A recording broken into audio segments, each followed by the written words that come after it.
धूल चेहरे पर थी और आईना साफ करते रहे। जी हाँ दोस्तों, यही हाल हुआ है बंगाल इलेक्शन में। बंगाल इलेक्शन बीजेपी क्यों जीता, बंगाल का एजेंडा क्या था, क्यों उनको ज़्यादा वोट पड़ा, क्यों बीजेपी इतने बड़े वोट से जीत गया, ये किसी के नज़र में नहीं आ रहा है। सीधा बकवासबाजी चल रहा है टीवी के ऊपर में। जब से देख रहा हूँ तब से सबको ऐसा लग रहा है कि बीजेपी ने कब्जा कर लिया है। दरअसल कब्जा नहीं है, 15 साल का एक आतंक था जिस आतंक से बंगाल को मुक्ति मिली है। हमारा देश तो 1947 में आज़ाद हुआ, लेकिन बंगाल तो ये कह लीजिए कि बंगाल अपने ही देश में 2026 में आज़ाद हुआ।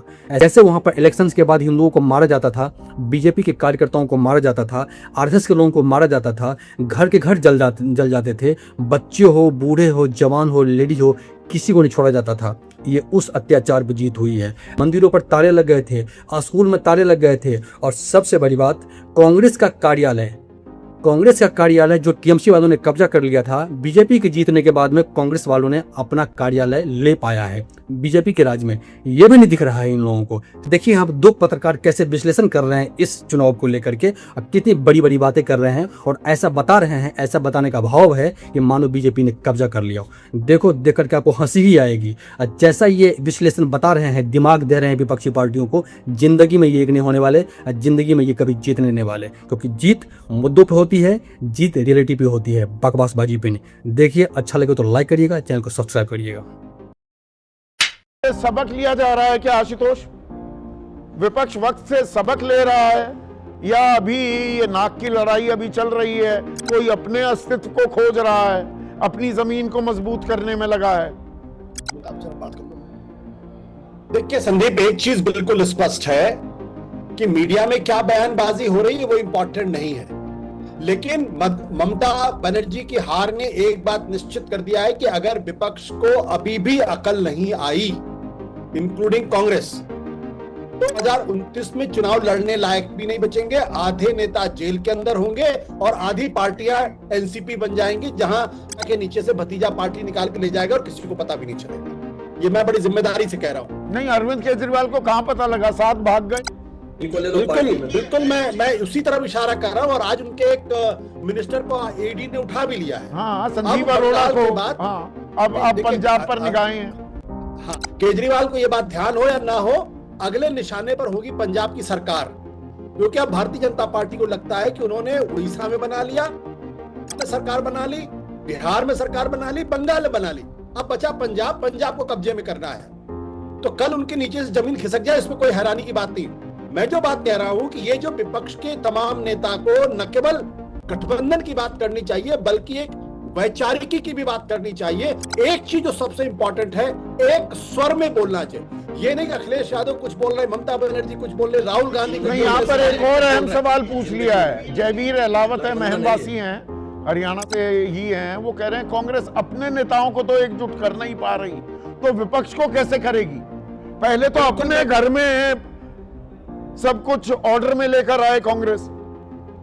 बिल्कुल, मैं बिल्कुल सहमत हूं। राहुल गांधी के लिए अब अपनी पार्टी के नेताओं पे कोड़े फटकारने का वक्त आ गया है।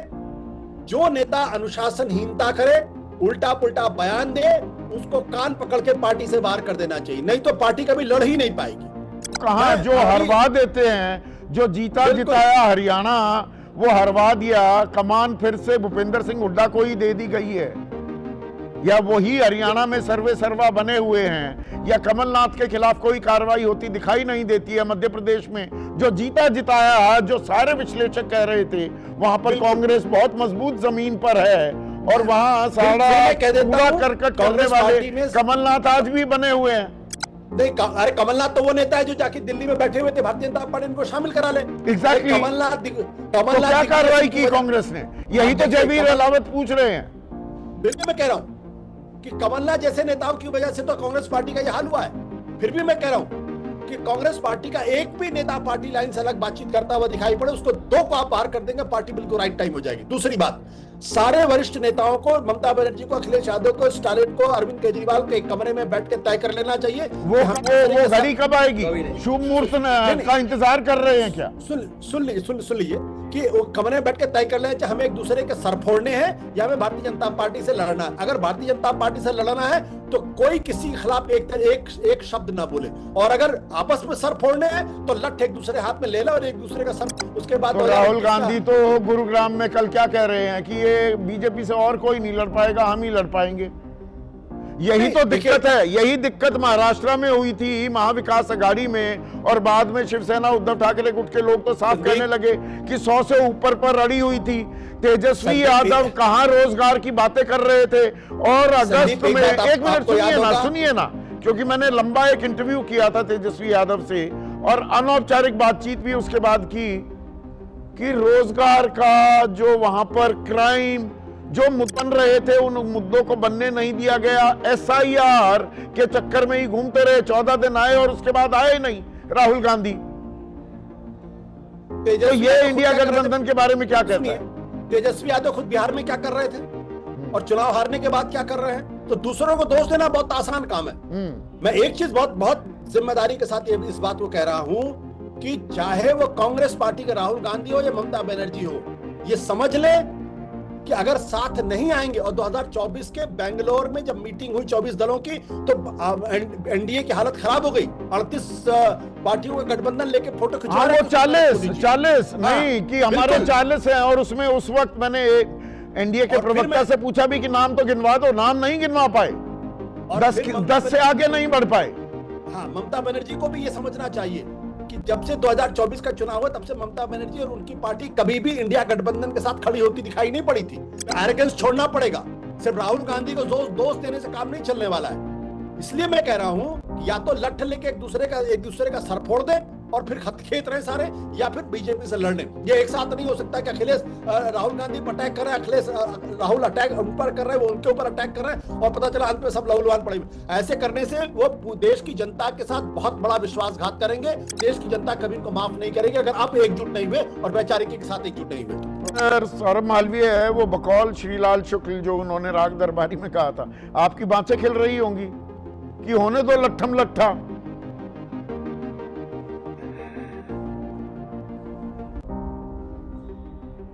देखिए संदीप जी, इन सभी लोगों के प्रति सहानुभूति है, और सहानुभूति इसलिए है कि लोकतंत्र की खूबसूरती होती है विपक्ष का होना, और विपक्ष जब मजबूत रहेगा तो निश्चित तौर पर वो लोकतंत्र अच्छा माना जाएगा। हम इस उदार मन के साथ रहने वाले लोग हैं। विपक्ष में उदारता तो आपकी दिखती है, उदार तो आप बहुत हैं, बहुत सम्मान देते। वो जेल में भी बड़ी उदारता से भेजते हैं और पकड़ कर भेजते हैं। अब संजीव अरोड़ा का नंबर लग गया, अब डराएंगे वो। नहीं, वो तो संविधान काम करेगा, पुलिस काम करती है। अच्छा, पुलिस काम करती है। वो पिछले महीने 15 अप्रैल को, अरे सुनिए ना, 15 अप्रैल को वो लवली प्रोफेशनल यूनिवर्सिटी वाले, क्या नाम है उनका, जो उपनेता बने थे राज्यसभा में, जो आपके नेता हो गए, उनके यहाँ दर्जन भर जगहों पर ईडी के छापे पड़े, आपके पास आ गए, धुल गए वॉशिंग मशीन में।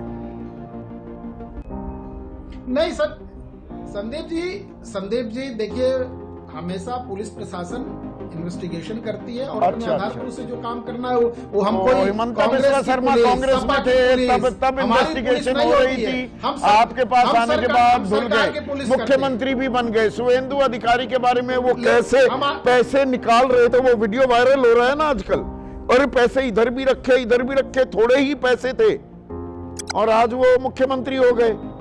ईडी तो चुपचाप बैठ गया। उदारता दिखा रहे हैं आप। संदीप जी, जनता का जनादेश, जनता का आशीर्वाद सरोपरि है। लेकिन एक बात बहुत साफ है संदीप जी, जो आपकी मीमांसा हो रही है, बहुत अच्छा लग रहा है सुन के, और देश की जनता को भी पता हो रही है। नहीं, ना काऊ से दोस्ती ना करना ना। आप देखिए, एक बड़ी सीधी सी बात है, सत्ता में आप हैं, सबसे पहले सवाल आपसे पूछूंगा, पर जहां विपक्ष सवाल पूछने होंगे तो उनका पीछा नहीं छोड़ूंगा। ना काऊ से दोस्ती, ना काऊ से बैर। बिल्कुल नहीं, बहुत बहुत अच्छा लग रहा है। देश की जनता को प्रसन्नता हो रही है। आपके शो को करोड़ों लाखों लोग देखते हैं, आनंद आ रहा है। आशुतोष जी के विचार से भी बड़ा आनंद आ रहा है कि चलिए एक विपक्ष की चिंता तो कर ही रहे हैं, होना भी ऐसे ही चिंता चाहिए कि लठ लेके चले हुए। लेकिन एक बात बहुत साफ है, जरा मैं आपके सवाल का एक जवाब दे दूं उसमें। देखिए संदीप जी, इन विपक्षियों को सबसे क्या लग रही है कि हम प्रधानमंत्री, हमारे प्रधानमंत्री, हम प्रधानमंत्री। तो क्षेत्र के आधार पर रीजनल पार्टी एक परिवार की पार्टी है और इनको प्रधानमंत्री बनने की बात है, इसलिए न इनके पास नीति है, न नेता है, न विचार है, न विचारधारा अब बची है। अब जरा सोचो, जब इतनी कमियां हैं इंडिया वाले के अंदर में, इनके आपस में नहीं बनती है, आपस में इतनी दरारें हैं, तो कल बीजेपी जीत पाओगे? ये आसान नहीं है, ये आग का दरिया है, तैर के जाना है। क्या कहते हो? कमेंट करो, लाइक करो। मिलेंगे जल्दी, तब तक के लिए धन्यवाद। जय हिंद, जय भारत।